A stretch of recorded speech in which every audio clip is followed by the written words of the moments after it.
What is your family name? Albaladeo? Albaladeo. Albaladeo? It's from Roa City, the hometown of the losing vice president candidate, Marwa. Is a senator. Yes. This is my friend from East Timor, from Dili, East Timor. He is Crisostomo da Costa. A guerrilla combatant. Yeah, he is a guerrilla combatant. From the military militiamen. Militia. A guerrilla. I will visit his place because he visited me in my house. And I want to talk to the president of the East Timor.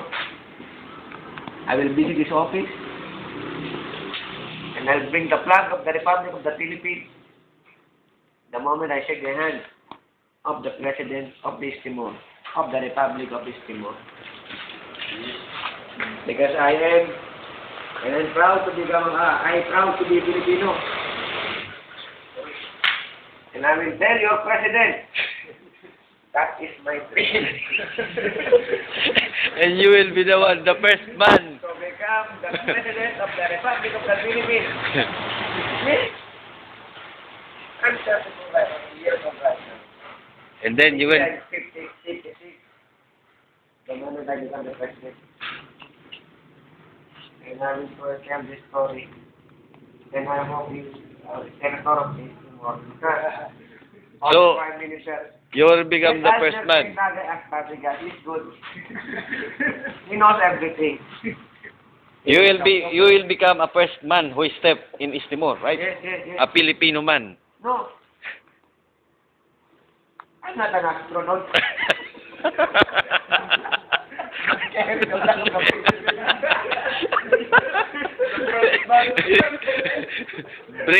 bring crypto-organic. I will talk business, gentleman's business to the President of East Timor and the Prime Minister also. I want to talk to him. Tell him I will go to his office. Make an appointment with him. Yes, and then when he go to our country in the Philippines, I will tell him to go to my house, here in my place, just to drink coffee. Yes, yes. I will introduce Uno. I will introduce Uno, the President of the Republic of East Timor. What is the name of the President? Jose Ramos. Jose? Ramos. Yeah. Jose Ramos. Porta. And the Prime Minister? Sarana Guzman. Sanana Guzman. I will talk to those people. That two guys in East Timor is the leading men of East Timor. Who is the leading lady? Who is the leading lady? And they... My man! Yeah. Stop tayo na siya! Hindi ako naman talking. To myself. Yeah. See. Look on my cheek. Tomorrow. No.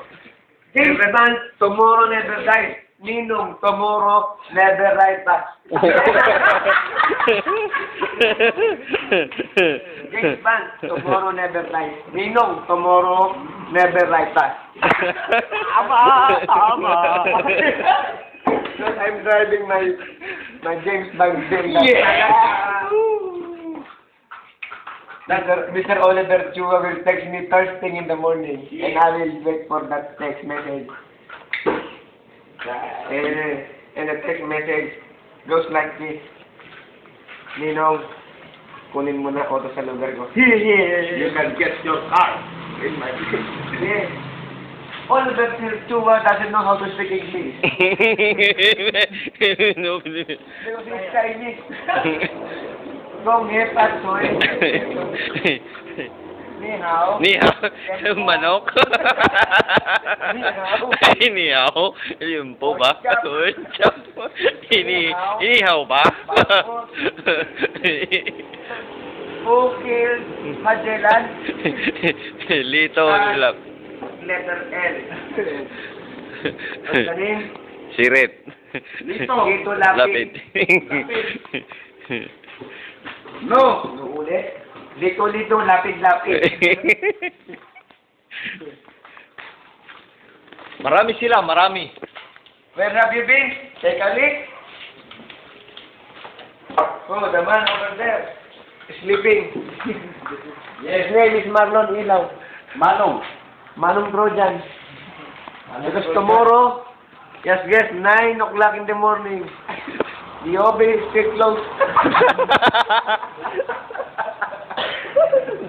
The office is closed. That is called motivation and commitment. Even though the office is still closed, You have guessed. he has already guessed 9 o'clock. He will talk in the gate. Talking with the security guard.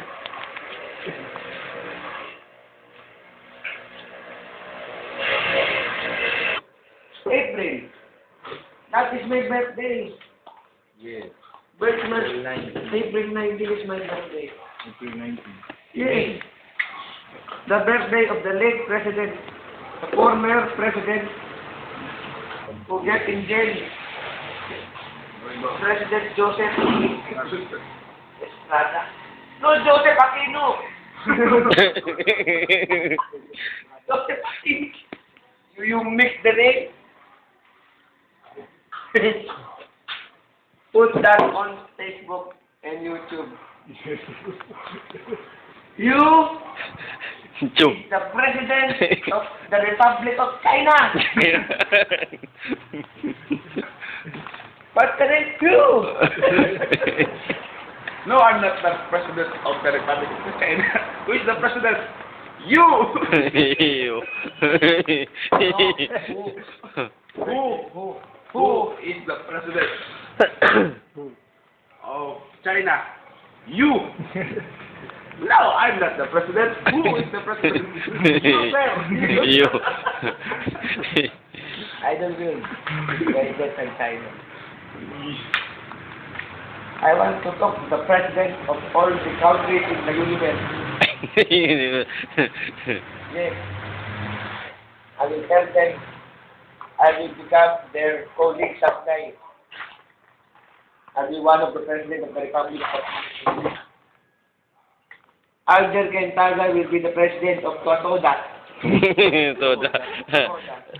President Operation. Operator. Drivers Association. No, upline. So